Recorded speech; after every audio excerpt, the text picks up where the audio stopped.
Salut à tous, c'est Axel de testmobile.fr et samsungzone.fr. Aujourd'hui, comme vous le voyez, je vais tester le Samsung Galaxy Beam qui est un appareil assez intéressant. Pourquoi? Parce qu'il a un projecteur intégré. Alors on appelle ça un Pico projecteur quand c'est de cette taille-là.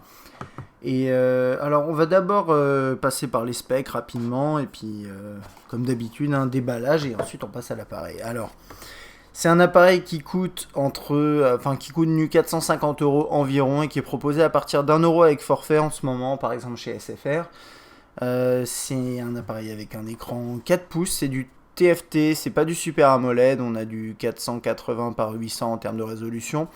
D'ailleurs, au niveau des specs, c'est assez similaire à ce qu'on trouve sur un Galaxy S Advance, sauf que ici, on a un form factor un peu plus gros, qui est un peu plus grossier peut-être, un petit peu, je sais pas, vu qu'il est un peu plus épais.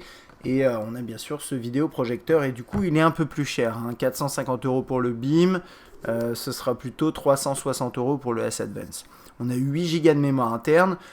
Sur le papier, en réalité, on est plus autour des 4. On peut aller jusqu'à 32 via micro SD, donc il n'y a pas trop de problème. 768 MO de RAM, on a un appareil photo 5 mégapixels avec flash LED et une caméra frontale 1,3 mégapixels. L'optique 5 mégapixels peut filmer également en 720p. On a un processeur dual core 1 GHz, hein, comme sur le S Advance, et on a ce fameux projecteur, donc c'est du DLP, un petit peu comme on peut trouver sur des gros projecteurs en bureautique ou de salon. Alors après ça va dépendre des technologies, je suis pas un expert là-dedans, mais là-dessus par contre c'est du 15 lumens. Alors à titre de référence, un projecteur classique on va dire de salon, ça va être 200 lumens, là on est à 15 lumens. Mais faut pas oublier que c'est avant tout un mobile, hein. Donc voilà, et vous pouvez afficher une surface afficher votre image sur une surface d'environ 50 pouces, c'est-à-dire que vous prenez le recul, vous faites le focus, etc. et ça reste correct jusqu'à 50 pouces. Donc ça permet entre guillemets de simuler un écran de cette taille-là. C'est pas exactement ça dans les faits, mais c'est un peu ça l'idée. Et faut savoir que derrière il y a une batterie de 200 mAh, de 2000 mAh, donc ce qui est assez entre guillemets conséquent, surtout quand on regarde par exemple celle du Galaxy S Advance qui me semble est de 1500, un truc comme ça, ou 1800. Mais c'est pas tout. Alors on va passer au déballage et vous allez voir de quoi je veux parler. On a quelques notices et on a, voilà, je sors ce qui m'intéresse et je termine. On a les écouteurs intra-auriculaires ici en blanc, c'est plutôt élégant. On a cette partie là pour le chargeur, hein, classique en USB, et le câble micro USB qui va avec et qui est nécessaire, et on commence à en avoir tellement que ça dépasse les tiroirs, ça déborde. Alors qu'est-ce qu'on a en plus? La batterie est déjà dedans, hein, comme vous pouvez le voir, il est allumé. Donc en fait on a une batterie en plus, une batterie de pareil, hein, 2000 mAh si je dis pas de bêtises, ouais a priori c'est ça. Supplémentaire, voilà, c'est écrit ici. Et on a également le petit dock qui permet de la recharger. Alors rapidement, je vous montre comment ça fonctionne, mais je pense que vous l'avez deviné, hein, il suffit d'installer la batterie dans le dock et de la brancher en micro USB par ici. Voilà, donc là vous voyez, je vous la déposer de cette façon-là, ici. Vous mettez votre batterie ici, vous la mettez à charger, ça c'est bien. Puis après, vous pouvez poser votre téléphone comme ça. Je sais pas si c'est très bien, mais bon, ça sert un petit peu de dock pour votre terminal si vous voulez l'utiliser comme tel, pourquoi pas. Et c'est assez sympathique parce qu'au final, Samsung prend en compte le fait qu'effectivement, vu qu'on a un Pico projecteur, on va consommer pas mal de batterie et il vous donne les moyens de pouvoir l'utiliser de manière prolongée. Ou au moins un petit peu plus que normalement, puisque forcément le Pico projecteur va consommer beaucoup de batterie. Alors pour tout vous dire, je ne l'ai pas réellement utilisé en conditions réelles, à savoir on va chez des amis, on se regarde un film en le projetant sur le mur. Non, j'ai pas fait ça, donc je peux pas vous dire vraiment niveau autonomie ce que ça fait. Par contre niveau performance, on va en parler. Et c'est d'ailleurs pour ça que vous le voyez peut-être pas, mais on est le soir là, du coup il fait un peu plus sombre et on va pouvoir projeter sur la surface blanche ici. Je vais essayer de me débrouiller pour vous montrer un peu ce que ça vaut et ça va être un test intéressant. Donc écran 4 pouces, C'est un form factor et un design vraiment classique pour du Samsung, hein. Vous le voyez, là on dirait un Ace, hein, tout simplement. Ça va pas beaucoup plus loin que ça. On a la caméra frontale ici, on a quelques capteurs là. On a le bouton classique qui permet d'accéder au menu, enfin au multitâche et retourner à l'écran principal. Autour on a menu et retour. Alors là on a le bouton non pas de on-off verrouillé déverrouillé qui est ici, mais on a le bouton du projecteur. Donc très rapidement je vous montre comment ça marche. Si vous appuyez une fois en fait ça fait rien. Alors je me demande s'il y a une utilité à appuyer une seule fois dessus comme ça. J'ai pas trouvé, peut-être pour le... Bon on verra ça un petit peu après, mais normalement il n'y a rien qui se passe. Et si vous restez appuyé dessus, le projecteur se met en marche et ça donne ça. Et bien sûr, on aura l'occasion de voir ça un petit peu plus en détail, bien sûr, après. D'ailleurs, ce sera un petit peu le centre de ce test, puisque derrière, on va tester le web, etc. Pour tout vous dire, c'est comme un S Advance, c'est TouchWiz, c'est du Android 2.3. Il n'y a pas de grosse surprise ici, à part le Pico projecteur et le design qui est un peu différent. Donc on va se promener un petit peu sur le web pour voir les performances, mais sinon pour le reste, c'est du très classique Android 2.3 avec TouchWiz. Ici on a le slot pour la micro SD et puis vous voyez ici dans cette version jaune, ça fait un peu cheap je pense, personnellement.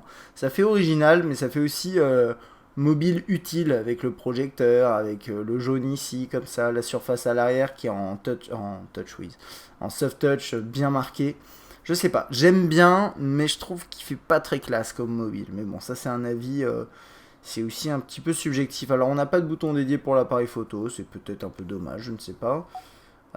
Ensuite à l'arrière on a le micro USB et un micro, et ici on a le port pour la SIM, le zoom, le volume pardon, et le jack 3.5 qui est donc sur le côté gauche, qui est assez original, mais comme vous avez tout l'espace en haut qui est occupé par le projecteur, c'est un petit peu normal.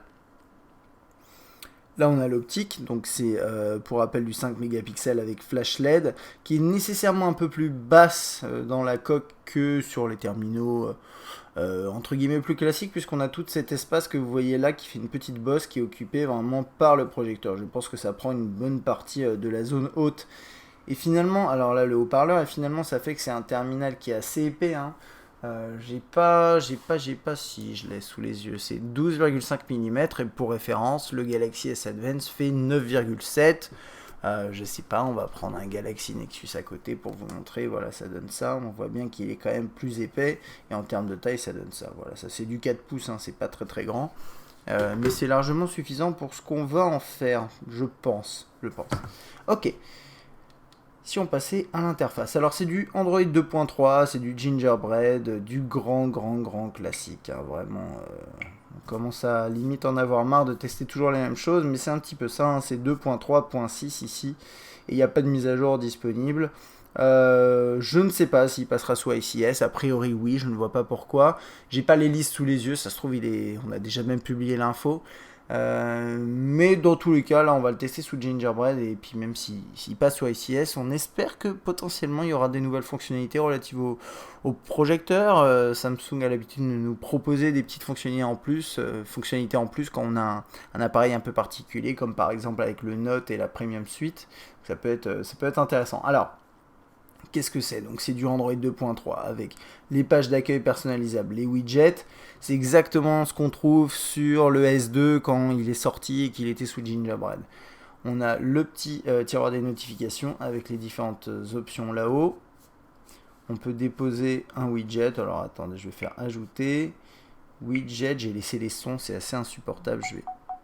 Ça va être la sonnerie ici, c'est pas grave, on va laisser comme ça va être très bien. Donc là voilà, on peut gérer les widgets, déposer des raccourcis ici. Toc.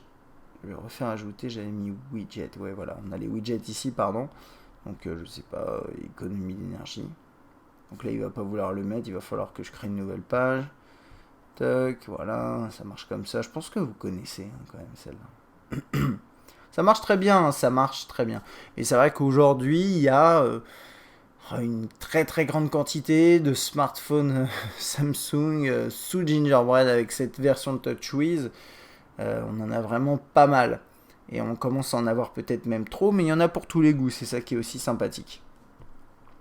Ok, donc là on est sur la page d'accueil, on peut personnaliser tout ça. Normalement vous pouvez également, enfin c'est même pas normalement, mais vous pouvez également redimensionner des widgets si vous avez envie. Là vous avez vu le système. Bon, ça c'est du grand classique. Ensuite après je peux composer un numéro. Toc, je vais avoir des propositions qui s'affichent, je peux les valider ici et aller appeler les personnes de mon choix. Là, il s'est pas trop synchronisé avec mes contacts, mais c'est pas grave, c'est pas vraiment grave, hein. Je pense qu'on est habitué.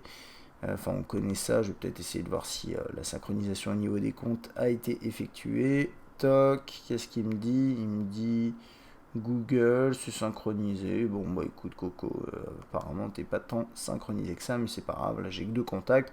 Mais en gros, vous connaissez, hein, vous avez le contact qui s'affiche là, vous avez la fiche. Vous pouvez accéder à l'historique, les activités sur les réseaux sociaux, les médias. C'est vraiment du grand classique. Si vous défilez sur le côté comme ça, vous pouvez lui envoyer un message. Là, je sais pas si vous voyez mon doigt devant. Et si vous passez dans l'autre sens, hop, vous pouvez lancer un appel rapidement. Voilà, c'est ce petit système là qu'on a eu l'habitude de voir sous TouchWiz et pas uniquement, hein. Enfin, TouchWiz Android et également sur les terminaux Wave. Là, on a le multitâche qui s'affiche avec la possibilité de gérer les tâches de manière plus précise, couper vraiment des processus de cette façon-là. C'est assez sympathique. Ok.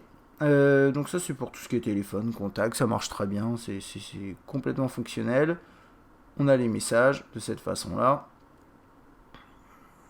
Bon bah tiens, j'ai les contacts qui sont ajoutés quand même. Donc voilà, vous commencez à taper. Alors là, moi j'ai pas du tout configuré le mode de saisie. Vous en avez deux. Le clavier Samsung par défaut, qui est assez basique, et le clavier swipe qui est toujours préinstallé hein, sur ces terminaux. Ces terminaux sous Android chez Samsung, donc voilà, salut, non c'est pas ce que je voulais écrire, salut, voilà. Ça marche assez bien, en paysage également, on a de la place quand même, hein, 4 pouces, c'est pas non plus petit, on va dire dans la moyenne, c'est une bonne petite taille pour un smartphone de ce type, hein, avec des interfaces Android, TouchWiz, etc. C'est tout à fait agréable, là on a le message qui s'affiche. Enfin, la discussion qui s'affiche par contact, et ensuite après il y a un système de bulles, je vais lui envoyer, on va voir ça. Voilà. Ça je pense que vous connaissez. Le menu principal peut être également personnalisé de cette façon. Donc vous faites modifier, vous avez ça qui s'affiche. Vous avez les différentes pages du menu, vous pouvez changer le dock en bas, vous pouvez ajouter des pages, ajouter des dossiers, mettre des icônes dedans, réorganiser vos icônes, enfin... C'est vraiment très complet là-dessus et vous pouvez avoir un menu vraiment, j'ai envie de dire à votre image, enfin en tout cas organisé comme vous le souhaitez. Ça c'est plutôt pratique. On a l'horloge. Alors il y a écrit horloge mais derrière on accède à d'autres fonctionnalités qu'on peut retrouver dans le menu également. Vous avez l'alarme, l'horloge mondiale, le chronomètre, le minuteur, enfin tous ces petits trucs là, ces petites fonctionnalités qui sont toujours utiles hein, quand vous faites qu'un neuf ou autre chose. Ça c'est bien. Le calendrier qui s'affiche de cette façon là, donc avec les semaines, jours, la liste des tâches ou la liste de le planning en cours, ça marche bien, c'est synchronisé avec Google, ça fonctionne bien. On va du coup passer aux choses sérieuses directement avec un petit tour sur internet et je vais aller sur Test Mobile pour commencer comme d'habitude. Donc c'est le navigateur Gingerbread qu'on connaît bien. Ouais, je sais pas pourquoi il y a des problèmes de certification mobile en ce moment sur Test Mobile, ça doit être un petit bug. Et alors, comme on va retrouver une expérience similaire à ce qu'on avait ce qu'on a sur le S Advance, à savoir une expérience plus que correcte sur Internet, surtout si vous êtes sur des sites optimisés. Alors là, c'est Test Mobile, c'est pas forcément réellement optimisé, mais ça fonctionne bien. Vous pouvez zoomer, dézoomer, vous pouvez le défilement. Oups, pardon. Alors ça, c'est quand vous dézoomez comme ça. Vous pouvez ouvrir un nouvel onglet. On va charger un deuxième site derrière. On va aller sur lemonde.ft. Ouais, voilà, ça va pas. Ok. Tac, on peut retourner sur Test Mobile. On va aller regarder une vidéo. Tiens, pourquoi pas la vidéo du S Advance, ça peut être bien.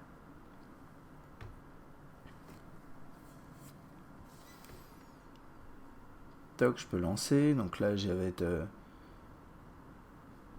donc là, ça va peut-être pas marcher, je sais pas, avec le nouveau système intégré, ça pourra peut-être pas marcher.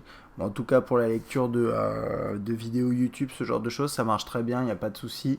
Comme classique Android, hein, vous avez une vidéo YouTube intégrée, soit vous la lisez directement en Flash, c'est pas terrible, soit vous accédez à l'interface de YouTube, l'application YouTube, et ça va marcher un peu mieux. Et ça va être pas mal du tout. Hop, donc là c'est plutôt fluide, hein, même sur une page où il y a pas mal de contenu. Là c'est la version mobile du site lemonde.fr, donc ça marche vraiment bien.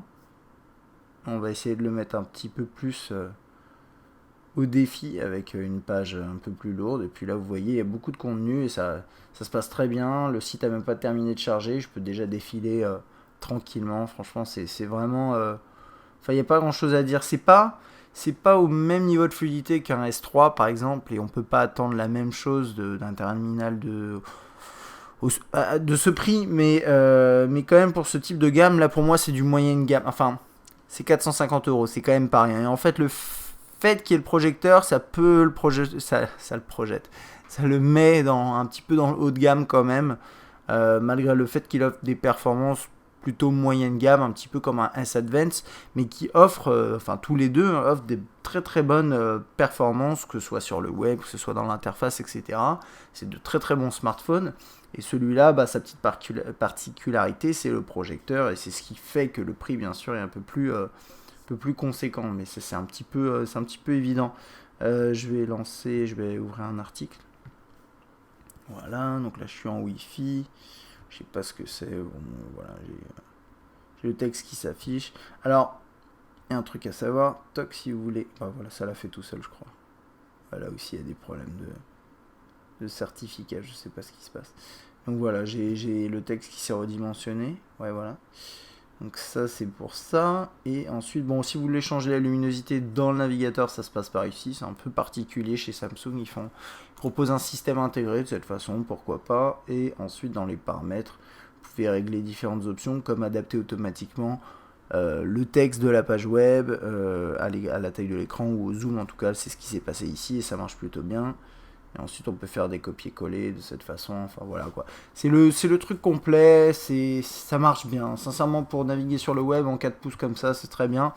Et puis en plus, bien sûr, si vous avez envie de vous amuser un tout petit peu plus, je vous montrerai ça un tout petit peu après. Mais en gros, hop, vous allez pouvoir aller sur le web de cette façon-là. Alors, on va regarder ça un tout petit peu après, vous inquiétez pas, j'attends de finir. En gros, ce que je veux faire là, c'est me, entre guillemets, débarrasser de toutes les fonctionnalités classiques, hein, que vous connaissez sûrement peut-être même déjà, avant de passer vraiment au projecteur et pouvoir m'y attarder.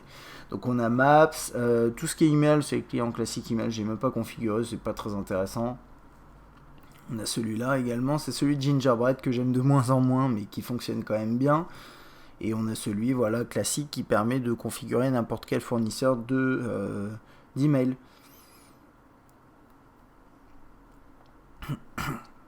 Alors là on a une galerie d'animation, c'est assez... En fait à quoi elle sert? Elle est intégrée par Samsung pour créer une sorte un petit peu d'ambiance. C'est un peu étrange, mais c'est des vidéos d'ambiance que vous lancez et qu'après vous mettez en marche le projecteur pour créer une ambiance un peu spéciale. Enfin bon, c'est un peu étrange cette histoire, mais bon, c'est sympa. Je sais pas ce que j'ai là-dedans, mais c'est pas grave. Voilà. Alors, on va passer directement du coup à l'appareil photo. Sincèrement, j'ai envie de dire, c'est exactement la même chose que sur le S Advance. C'est déjà en termes d'interface, c'est ce qu'on connaît déjà depuis un bon bout de temps, hein, je pense. C'est tout ce qui est... Alors attendez, voilà, c'est le genre de truc où on peut personnaliser l'interface déjà, voilà. Donc hop, on va faire ça comme ça. On a les paramètres ici. On peut accéder aux différentes options. Donc là par exemple, je sais pas, j'ai le mode de scène, j'ai le mode de focus, les effets, la résolution. Donc on est en 5 mégapixels, c'est ce que je disais au début dans les specs. On peut régler ISO, guide. Enfin vraiment c'est le grand classique. On peut régler en autoportrait. Voilà. Que dire de plus? Le mode de capture ici, on peut mettre un mode panorama, c'est plutôt sympa. C'est quelque chose qui est intégré du côté de Samsung depuis un certain temps et ça fait, j'allais dire ça fait plaisir, oui, parce que c'est quelque chose qu'on a par exemple dans SIS maintenant en natif. et qu'on trouve chez Samsung depuis quoi? Depuis la 2.1, la 2.2, quelque chose comme ça, depuis le premier Galaxy S. Et donc ça c'est quand même pas mal. C'est à peu près tout. Ici on a quelques effets mais rien de ouf. Rien de dingue. En tout cas rien de similaire à ce qu'on trouve chez HTC qui fait un peu plus d'efforts là-dessus, mais c'est pas forcément un point extrêmement important je pense. Niveau photo il est plutôt rapide et niveau qualité, ben, on en parlera dans le test écrit et vous verrez ça dans les échantillons, vous inquiétez pas. Après on peut passer en mode comme ça, en mode vidéo. Alors c'est comme pour le disons que c'est comme pour le S Advance, la qualité est plutôt bonne et vous le verrez, c'est pas mal. Par contre il n'y a pas d'autofocus continu et ça c'est quelque chose qu'on regrette un peu. Là vous le voyez, je suis en train d'essayer de filmer ce chargeur Samsung désespérément et de faire le focus dessus et ça ne fonctionne pas. Et donc là vous voyez ensuite au niveau des paramètres on peut régler différentes options. On a les effets, pareil, hein, pas beaucoup d'effets dans le catalogue. On a la résolution ici 720p maximum. Est-ce que c'est un problème? Je pense que non. Balance des blancs, qualité vidéo, on peut régler ça, mais c'est tout. C'est vraiment c'est assez succinct mais ça suffit largement. C'est juste peut-être un petit peu dommage pour l'autofocus continu, c'est quelque chose qu'on aime bien quand même. Moi j'aime bien pouvoir filmer vraiment en toutes conditions, pouvoir faire le focus dans toutes les situations. Et là, vous voyez, c'est pas possible. Donc petit reproche peut-être là-dessus. Je retourne juste faire un petit tour dans la galerie parce que j'ai oublié de vous montrer la lecture DivX. Hop, on va lancer un petit DivX.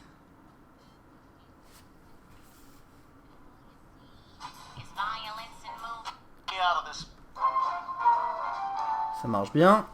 Puis bien sûr ici un toc. Voilà.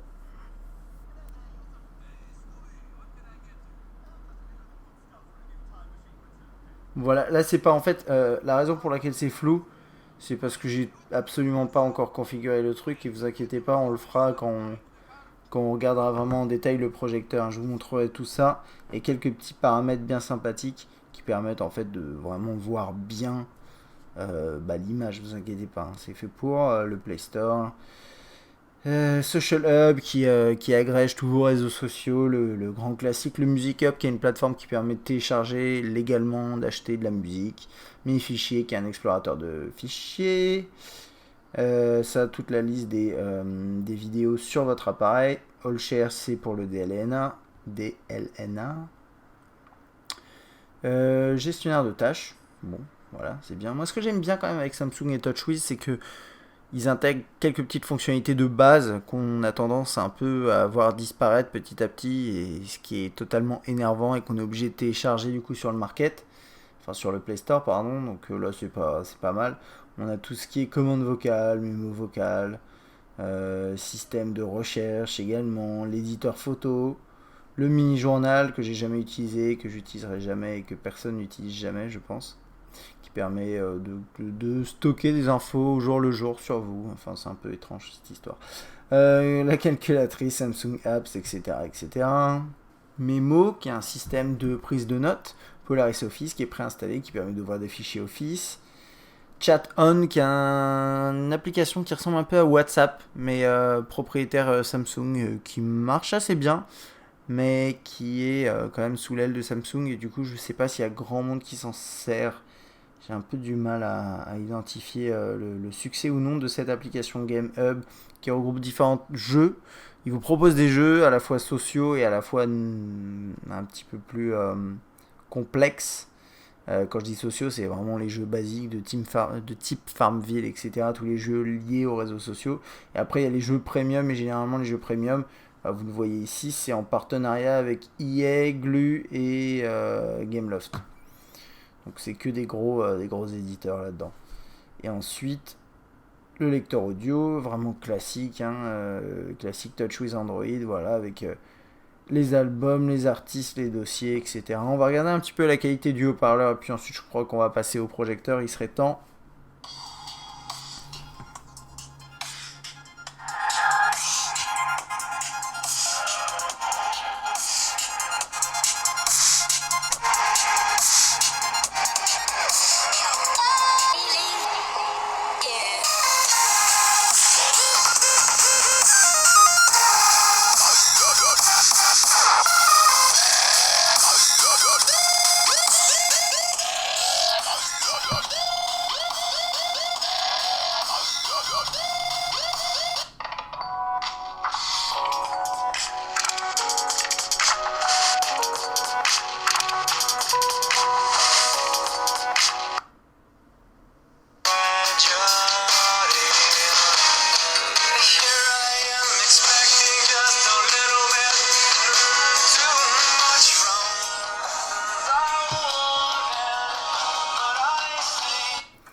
Alors, il y a un élément qui est vraiment compliqué à chaque fois à analyser par rapport au haut-parleur, c'est est-ce qu'il est meilleur ou non qu'un autre haut-parleur. Sachant que là, je me rappelle pas vraiment exactement de ce que j'ai pu dire pour les autres. Et là, je fais plutôt référence à ce que j'ai pu dire pour le S-Advance.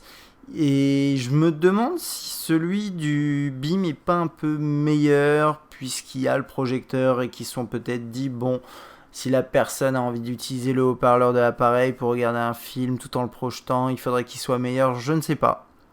En tout cas, il est pas mauvais, ça c'est sûr. Je trouve que le volume est plutôt présent, que le son est assez clean. On va essayer peut-être avec un dernier morceau si j'arrive à le trouver, le fameux.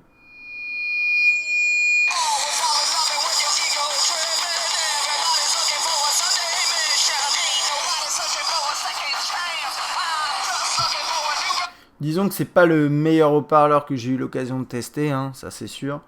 Mais je trouve qu'il est au-dessus de la moyenne en termes de volume et en termes de qualité. C'est largement honorable. C'est même plutôt. Enfin, c'est correct, quoi, tout simplement. Et la question que je me posais, c'est par rapport à ce que je viens de dire, c'est est-ce qu'il serait possible de typiquement poser l'appareil sur une table, regarder un film projeté sur un mur en écoutant le son à partir du haut-parleur de l'appareil. J'ai quand même de gros doutes parce que pour faire ça, il faudrait vraiment un haut-parleur réellement balèze. Je pense que le mieux là-dessus, c'est un petit conseil que je vous donne, à mon avis, hein, c'est si vous êtes plusieurs et que vous regardez un film comme ça, c'est de connecter des petites enceintes que vous achetez en passif, là, pas très cher. Mobile, généralement, il y en a qui sont portables comme ça et vous les connectez parce que avec ce haut-parleur, je pense que ça va être un petit peu compliqué quand même. Bien sûr, pour tout ce qui est lecture musicale, vous avez des widgets, un contrôle dans la barre de notification, etc. Le grand classique. En termes de performance, je vais vous montrer rapidement sur ce jeu-là, qui est pas extrêmement bien optimisé, mais bon, c'est un petit peu, vu que c'est un jeu gratuit en 3D, c'est assez intéressant de pouvoir le tester à chaque fois. Et en plus, vu que je le lance sur chacun des appareils récents que je teste, au moins ça me permet d'avoir une bonne idée des différences de performance. Et donc là, c'est parti, et là je me vautre, super.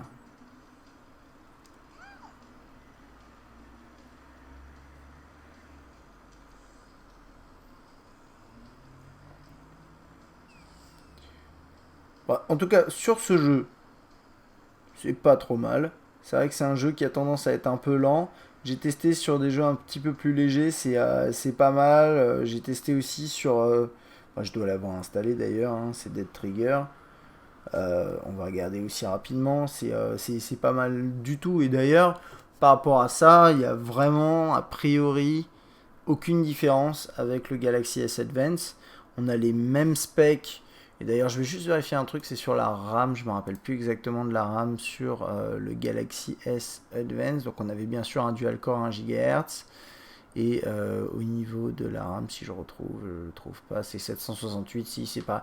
C'est la même chose sur les deux. Hein, donc, on a le même OS, la même surcouche et le même processeur, la même RAM. Il y a un moment où effectivement c'est un peu la même chose. La grosse différence derrière, c'est bien sûr le projecteur et le design de l'appareil qui est sensiblement différent. En fait, pour rappel, celui-là il va ressembler plus à un Ace et le S Advance il va ressembler plus à un petit Galaxy S2. Voilà, ce genre de choses. Donc voilà, bon là ça a l'air de bien tourner. Je vais juste tuer un ou deux zombies et puis je devrais peut-être reculer d'ailleurs. Voilà. Bon voilà, ça tourne correctement.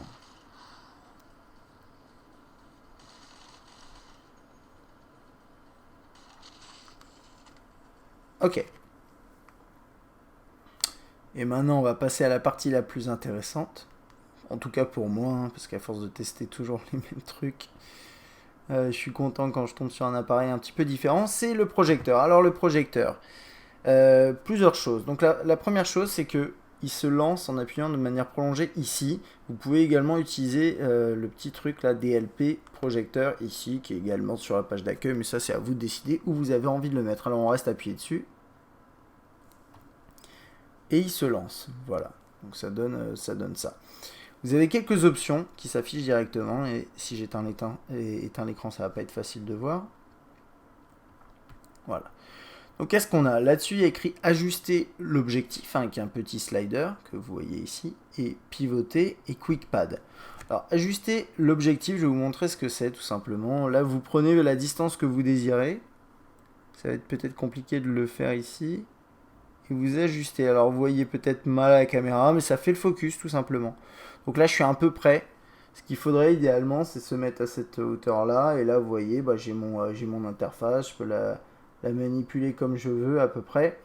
Ce qui est intéressant de noter, et ça c'est vraiment, je pense, le truc de base à noter sur cet appareil, c'est le projecteur est en haut. Alors oui, vous l'avez vu. Mais qu'est-ce que ça induit? Ça induit pas mal de choses. Ça induit que si vous voulez, moi je pensais par exemple me dire, oh ce serait terrible de pouvoir jouer un jeu en projetant.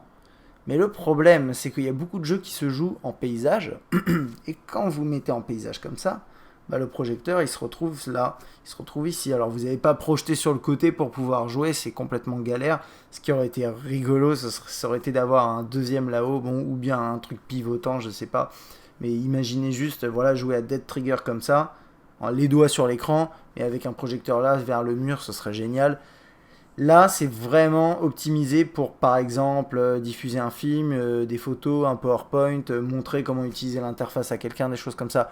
Pour jouer, sincèrement, c'est vraiment pas fait pour.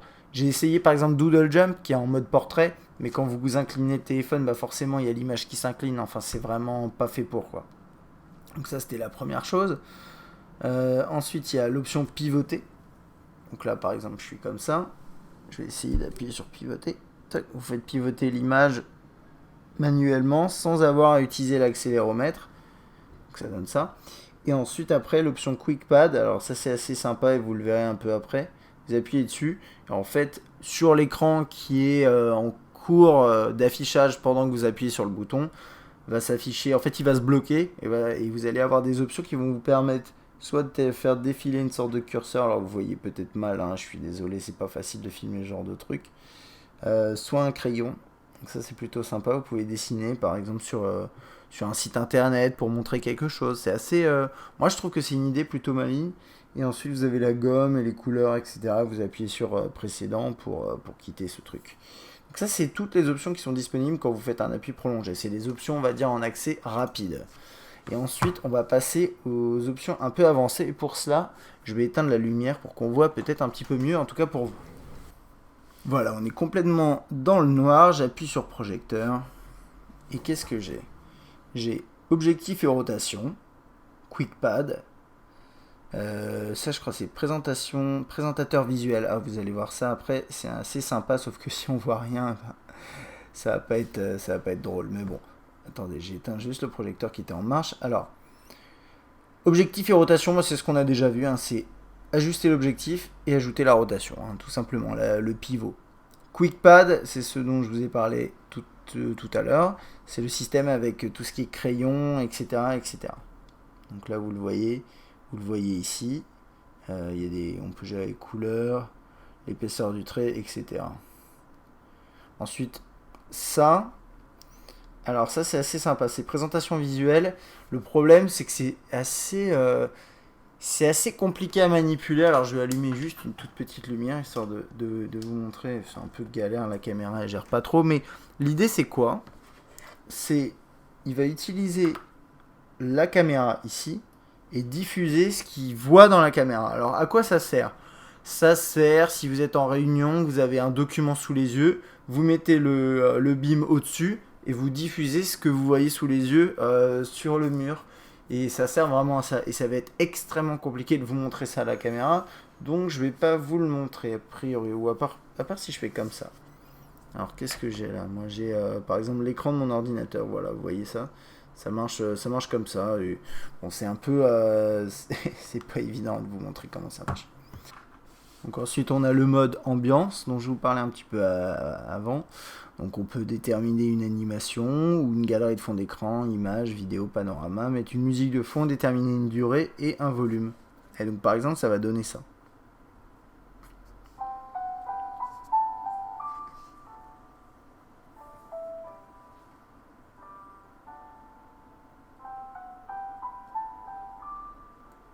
Il y a un truc qui est un peu naze, c'est que la vidéo elle coupe, enfin elle saute en fait, vous voyez?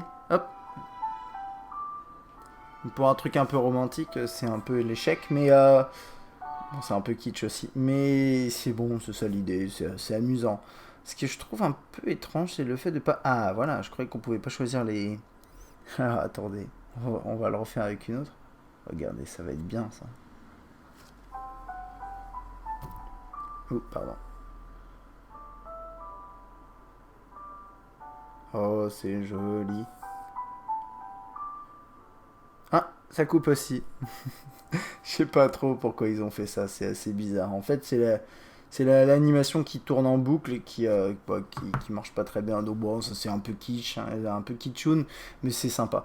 Ok, ensuite on a la lampe. Alors ça c'est la base, quoi, j'ai envie de dire. C'est vraiment le truc basique. C'est quoi? C'est une lampe.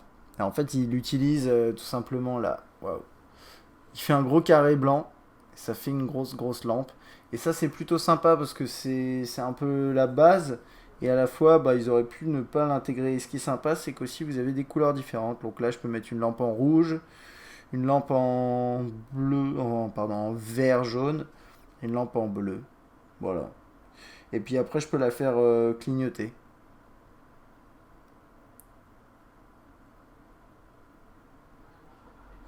C'est bon, ça donne ça quoi. C'est bien, c'est bien. C'est pratique. C'est toujours pratique les lampes, hein.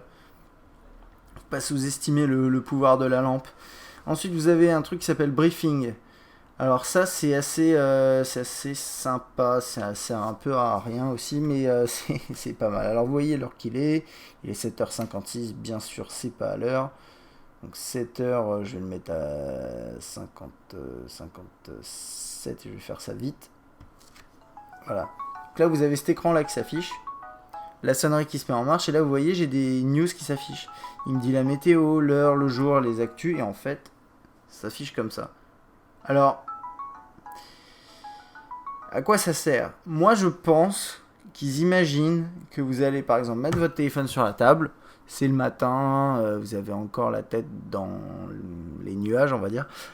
Et le téléphone sonne, vous le prenez et vous le projetez vers votre le plafond de votre chambre. Et en fait, vous allez voir le briefing matinal avec les quelques actus, etc. Euh, L'idée est bonne, après, sincèrement, à l'utilisation, je sais pas. Voilà, mais en tout cas, vous l'avez. Et puis ensuite, il y a des paramètres, la luminosité du projecteur, l'expiration de l'écran, l'orientation de l'écran, et puis un petit peu d'aide. Voilà. Donc ça, c'est à peu près tout pour la fonction projecteur. Et on va regarder. Je vais essayer de vous montrer 2 secondes ce que ça donne si par exemple on se met un petit DivX pour voir à quoi ça ressemble. C'est encore une fois, c'est compliqué hein, de vous montrer comme ça. Je vais essayer peut-être de bouger un peu ma caméra pour vous montrer un champ un peu plus large. D'abord, je vais vous montrer ça et puis ensuite, on va bouger un peu la caméra pour que ce soit un peu plus sympa pour vous. Donc là, par exemple, je lance un DivX. Je reste appuyé sur ce bouton. Le projecteur se met en marche, bien sûr. Donc là, je peux appuyer sur OK.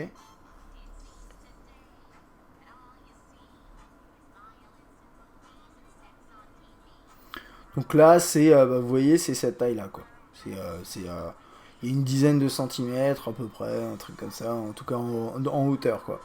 Et la qualité, bah, je dirais, tout dépend du focus que vous faites, mais c'est vrai que là, de nuit, sur une distance aussi courte, c'est vraiment bien. Là, les couleurs à la caméra paraissent un peu bleutées. En vrai, c'est vraiment pas mal. Hein. C'est vraiment pas mal du tout. Et je vais essayer de vous montrer ça un petit peu mieux. Alors, juste un petit instant. Donc voilà, là, je suis sur une surface un tout petit peu plus grosse. Hein. Rien d'exceptionnel non plus hein, dans l'immédiat.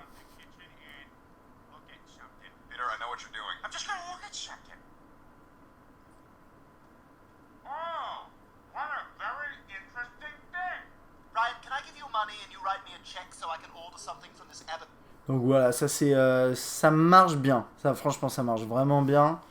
Et bah, je pense qu'on est à peu près, à peu près fini pour ce smartphone un peu particulier. Il faut bien le reconnaître. Ce petit Beam, ce Galaxy Beam. C'est la première fois que je testais un appareil de ce type, pour tout vous dire. Et bah, je dirais que bah, sincèrement, c'est intéressant. Alors, Je pense quand même qu'il faut avoir une utilité pour acheter un smartphone comme ça. Il n'est pas tout à fait donné. 450 € pour des performances telles qu'elles sont ici, pourquoi pas. Mais c'est pas non plus exceptionnel. Donc voilà, faut réfléchir à ça. Euh, Moi, je pense que si vous achetez le Beam, c'est que de toute façon, vous avez une utilité du projecteur. C'est comme quand on achète un Galaxy Note, on a une utilité du stylet et du grand écran, ou comme quand on achète un Xperia Play, par exemple. Bon, là, il commence à dater, mais voilà, c'est un peu ça l'idée.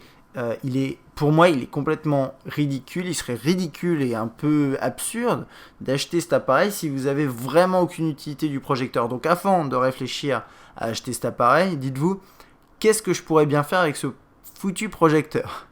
Est-ce que vous avez dans votre environnement professionnel besoin de temps en temps d'avoir des réunions impromptues, on va dire, et vous avez besoin de diffuser un PowerPoint comme ça sur le mur du café ou n'importe où? Ça peut être vachement intéressant, ça c'est sûr. Si vous êtes commercial terrain, par exemple, ça je trouve ça génial. Sinon, si vous bossez dans tout ça, pourquoi pas. Si dans votre boulot déjà, si vous avez une utilité, ça vaut le coup parce que c'est vraiment un super truc. J'imagine juste la tête du client quand vous arrivez avec ce machin. Bon, bref, ça peut être terrible.